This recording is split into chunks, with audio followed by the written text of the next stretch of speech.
ትንቢተ ዳንኤል ምዕራፍ 5 ንጉሡ ብልጣሶር ለሺህ መኳንንቶች ትልቅ ግብዣ አደረገ። በሺሁም ፊት የወይን ጠጅ ይጠጣ ነበር። ብልጣሶርም የወይን ጠጅ በቀመሰ ጊዜ ንጉሡና መኳንንቶቹ ሚስቶቹና ቁባቶቹ ይጠጡባቸው ዘንድ አባቴ ናቡከደነፆር በኢየሩሳሌም ከነበረው መቅደስ ያመጣቸውን የወርቁንና የብሩን ዕቃዎች አምጡ ብሎ አዘዘ።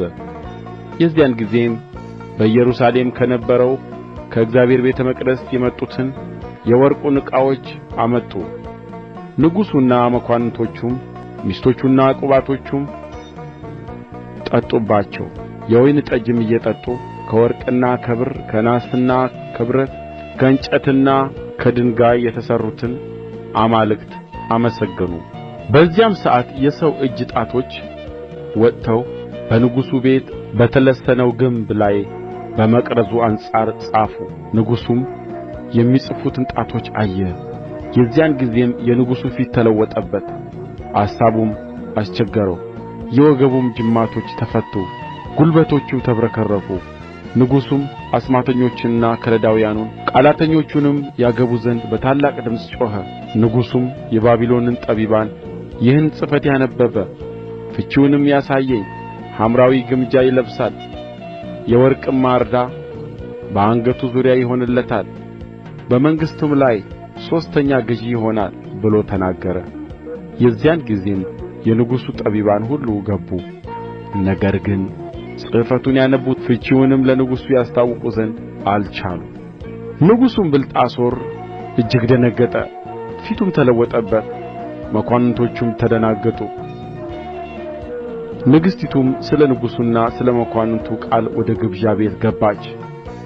ንግሥቲቱም ተናገረች እንዲህም አለች፣ ንጉሥ ሆይ ሺህ ዓመት ንገሥ፣ አሳብህ አያስቸግርህ፣ ፊትህም አይለወጥ። የቅዱሳን አማልክት መንፈስ ያለበት ሰው በመንግሥትህ ውስጥ አለ። በአባትህም ዘመን እንደ አማልክት ጥበብ ያለ ጥበብና ማስተዋል ዕውቀትም ተገኘበት። አባትህ ንጉሡ ናቡከደነፆር የሕልም ተርጓሚዎችና የአስማተኞች የከለዳውያንና የቃላተኞች አለቃ አደረገው። መልካም መንፈስ ዕውቀትም ማስተዋልም ሕልሙንም መተርጐም እንቈቅልሽንም መግለጥ የተቋጠረውንም መፍታት ንጉሡ ስሙን ብልጣሶር ብሎ በሰየመው በዳንኤል ዘንድ ተገኝቶአልና አሁንም ዳንኤል ይጠራ፣ እርሱም ፍቺውን ያሳያል። የዚያን ጊዜም ዳንኤል ወደ ንጉሡ ፊት ገባ። ንጉሡም ተናገረው፣ ዳንኤል እንዲህ አለው፣ ንጉሡ አባቴ ከይሁዳ ከማረካቸው ከይሁዳ ምርኮኞች የሆንህ ዳንኤል አንተ ነህን? የአማልክት መንፈስ እንዳለብህ ዕውቀትና ማስተዋልም መልካምም ጥበብ እንደ ተገኘብህ ስለ አንተ ሰምቻለሁ። አሁንም ይህን ጽሕፈት ያነብቡ ዘንድ ፍቺውንም ያስታውቁኝ ዘንድ ጠቢባንና አስማተኞች ወደ እኔ ገብተው ነበር፣ ነገር ግን የነገሩን ፍቺ ያሳዩ ዘንድ አልቻሉም። አንተ ግን ፍቺን ትሰጥ ዘንድ የተቋጠረንም ትፈታ ዘንድ እንድትችል ሰምቻለሁ። አሁንም ጽሕፈቱን ታነብብ ዘንድ ፍቺውንም ታስታውቀኝ ዘንድ ብትችል ሐምራዊ ግምጃ ትለብሳለህ፣ የወርቅም ማርዳ በአንገትህ ዙሪያ ይሆንልሃል። አንተም በመንግሥት ላይ ሦስተኛ ገዥ ትሆናለህ። የዚያን ጊዜም ዳንኤል መለሰ፣ በንጉሡም ፊት እንዲህ አለ፣ ስጦታህ ለአንተ ይሁን፣ በረከትህንም ለሌላ ስጥ። ነገር ግን ጽሕፈቱን ለንጉሡ አነብባለሁ፣ ፍቺውንም አስታውቅሃለሁ። ንጉሥ ሆይ ልዑል አምላክ ለአባትህ ለናቡከደነፆር መንግሥትንና ታላቅነትን ክብርንና ግርማን ሰጠው።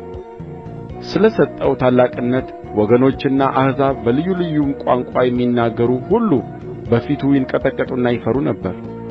የፈቀደውን ይገድል፣ የፈቀደውንም በሕይወት ያኖር ነበር። የፈቀደውንም ያነሣ፣ የፈቀደውንም ያወርድ ነበር።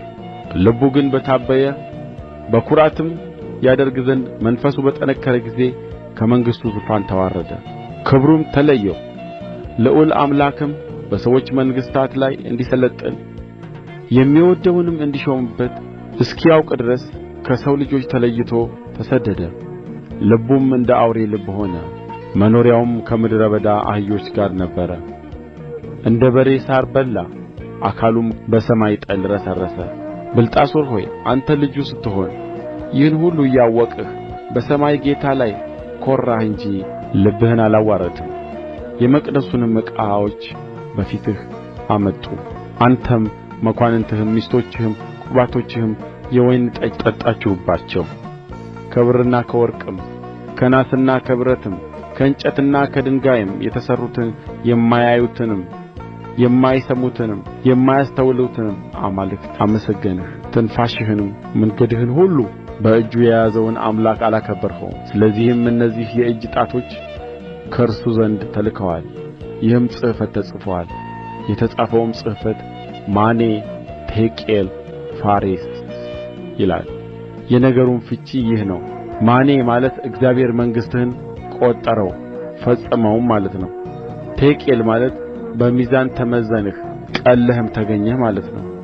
ፋሬስ ማለት መንግሥትህ ተከፈለ፣ ለሜዶንና ለፋርስ ሰዎችም ተሰጠ ማለት ነው። የዚያን ጊዜም ብልጣሶር ለዳንኤል ሐምራዊ ግምጃ እንዲያለብሱት የወርቅ ማርዳም በአንገቱ ዙሪያ እንዲያደርጉለት አዘዘ። በመንግሥትም ላይ ሦስተኛ ገዥ እንዲሆን አዋጅ አስነገረ። በዚያን ሌሊትም የከለዳውያን ንጉሥ ብልጣሶር ተገደለ። ሜዶናዊውም ዳርዮስ መንግሥቱን ወሰደ። ዕድሜውም 62 ዓመት ነበረ።